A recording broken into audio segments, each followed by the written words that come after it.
Telangana assembly సమావేశాల్లో జగదీష్ రెడ్డి మాట్లాడుతున్నారు. Live లో చూద్దాం. విద్యుత్ నీళ్ళు అనే విషయం మనందరూ కూడా తెలుసు అధ్యక్ష. హైదరాబాద్ నగరం కూడా ఇవాళ ఇంత నిమ్మలంగా ఉన్నది అంటే 24 గంటల విద్యుత్తో పాటు నీళ్ళు అందుబాటులోకి తీసుకురావడం ప్రధానమైనదనే విషయం కూడా మనకు తెలుసు అధ్యక్ష. ఇవాళ మంచినీళ్ళు రావాలన్నా విద్యుత్తే, వ్యవసాయం జరగాలన్నా తెలంగాణలో విద్యుత్తే.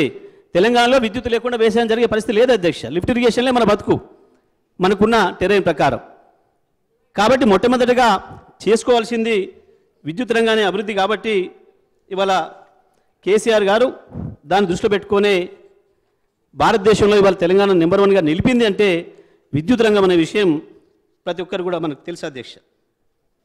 ఆ రోజు ఇంకా ఏముండే అధ్యక్ష పరిస్థితులు, తెలంగాణ వచ్చినాడు ఏముందో చెప్తే ఎందుకో వీళ్ళు పాపం ఆగమవుతున్నారు అధ్యక్ష. ఆ రోజు ఉన్నది కేవలం 5-6 వేల విద్యుత్ అందుబాటులో ఉంటే ఉన్నదానికి 2700 లోటు ఉంది అధ్యక్ష. అప్పటికే పునర్విభజన చట్టంలో మనకు 53.5% ఇవ్వాలని చెప్పినప్పటికి కూడా ఆ రోజు అటు పక్కన ఆంధ్రప్రదేశ్ ప్రభుత్వం సహకరించకపోవడమే కాకుండా ద్రోహం చేసే పద్ధతుల్లో మనకున్న సీలేరు పవర్ ప్రాజెక్టును కొట్టేయడానికి అక్కర లేకున్న వాళ్ళు ఆ 7 మండలాలని మన ఖమ్మం జిల్లా నుంచి తీసుకోవడానికి ఆనాటికి ఆ పక్క రాష్ట్ర ముఖ్యమంత్రి గారికి కేంద్రంలో ఉన్న పలుకుబడిని ఉపయోగించి వాటిని బలవంతంగా తీసుకొని పోయి కేవలం మన విద్యుత్ అవసరాలని దృష్టిలో పెట్టుకొని తెలంగాణ రాష్ట్రం మళ్ళీ ఆగం కావాలి, తెలంగాణ ఎందుకు తెచ్చుకున్న అనుకున్న పరిస్థితిని తేవాలని చెప్పి ఒక ఉద్దేశపూర్వకంగా కుట్రపూర్వకంగా చేసిన పని వల్ల కూడా మనకు ఆ రోజు ఇబ్బంది ఎదురైంది అధ్యక్ష.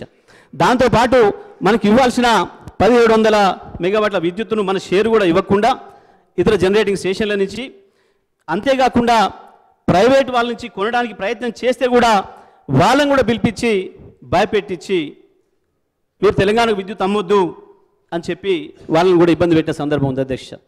వాళ్ళ ముఖ్యమంత్రి గారు లేరు కానీ ముఖ్యమంత్రి గారు కూడా ఆ రోజు అదే పార్టీలో ఉన్నారు, ఇదే సీట్లో ఇక్కడ ఉన్నారు అధ్యక్ష. ఆ రోజు కూడా అటువంటి పరిస్థితుల్లో వాటన్నిటి కూడా ఎదుర్కొని తట్టుకొని తెచ్చుకున్న తెలంగాణ నిలబెట్టుకోవాలి. ఎన్నో ఆకాంక్షలతో తెలంగాణ తెచ్చుకున్నాం, 60 ఏళ్ళు దెబ్బతిన్నాం, 60 ఏళ్ళు నష్టపోయిన దాన్ని ఎంత వీలైతే అంత తొందరగా సరి చేసుకోవాలన్న ఉద్దేశంతో అవాళ కేసీఆర్ గారు ఈ చర్యలన్నీ తీసుకున్న విషయం మనకు అందరూ కూడా తెలుసు అధ్యక్ష. ఇక అప్పుల విషయానికి వస్తే ఒక మన రాష్ట్రంలో అప్పులు చేసినట్టు భారతదేశంలో ఇంకెవరు చేయనట్టు, ఏ డిస్ట్రిబ్యూషన్ కంపెనీలు ఏ కంపెనీలు చేయనట్టుగా చాలా విచిత్రమైన వాదన తీసుకొస్తున్నారు అధ్యక్ష. ఇవాళ మనం చేసిన పని ఈ దేశంలోనే మొత్తం రాష్ట్రాలకు ఆదర్శంగా నిలబడే పద్ధతుల్లో మన ముఖ్యమంత్రి గారు తీసుకున్న చర్యలు అధ్యక్ష. ఇవాళ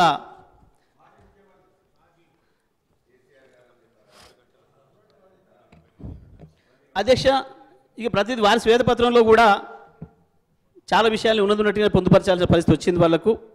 ఆ రోజు స్పష్టంగా చెప్పారు, అగ్రికల్చర్కు యావరేజ్ సప్లై 6 గంటలే ఇస్తున్నాం అనే విషయాన్ని వారు స్పష్టంగా చెప్పారు. అదేవిధంగా గృహ వినియోగాలకు కావచ్చు, పారిశ్రామిక అవసరాలకు కావచ్చు మేము ఇవ్వలేకపోయినామనే విషయాన్ని కూడా వారి స్పష్టంగా అంగీకరించిన అధ్యక్ష. ఇందులో ఫైనాన్స్కు సంబంధించి ఎక్కడ కూడా పెద్ద తేడాలు ఏమీ లేవు అధ్యక్ష. డిస్కమ్లకు సంబంధించి స్పష్టంగా చెల్లింపులు ఉన్నాయి, రాబడులు కూడా ఉన్నాయి అధ్యక్ష. రావాల్సినవి ఉన్నాయి, చెల్లించాల్సినవి ఉన్నాయి. ఒక ఫైనాన్షియల్ ఇన్స్టిట్యూషన్కి అది ఎప్పటికీ ఉంటుంది, నిరంతరమైన ప్రక్రియ. అందులో ఎటువంటి అనుమానాలకి ఏం ఆస్కారం లేదు అధ్యక్ష. విద్యుత్తు మెయింటెనెన్స్కి సంబంధించి వారేదైతే పాసింగ్ కామెంట్ చేసిర్రో అది పూర్తిగా అవాస్తవం అధ్యక్ష. ఒక పథకం ప్రకారం ఒక ప్రణాళికాబద్ధంగా మనం ఇది అభివృద్ధి చేసినామనే విషయం అనేక సందర్భాల్లో రుజువు చేసిన అధ్యక్ష.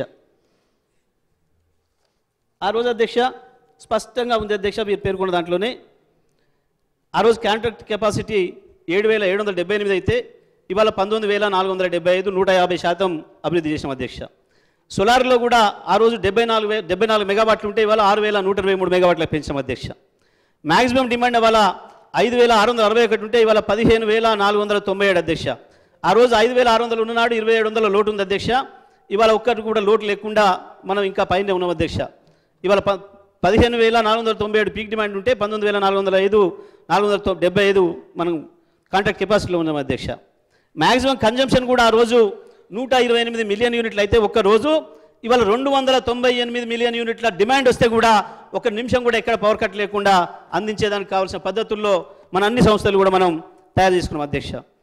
పర్ క్యాపిటా విషయంలో కూడా అధ్యక్ష ఆ రోజు 1356 యూనిట్లు పర్ క్యాపిటా ఉంటే ఇవాళ 2349 అంటే 73% పైగా ఇవాళ మన పర్ క్యాపిటా పెరిగింది అధ్యక్ష. అగ్రికల్చర్ సప్లై మనకందరికీ తెలుసు అధ్యక్ష 6 గంటల నుంచి ఇవాళ 24 గంటలకు పెంచుకున్నాం అధ్యక్ష. ఈవెన్ కన్జ్యూమర్స్ కూడా ఆ రోజు 1,11,00,000 ఉంటే ఇవాళ 1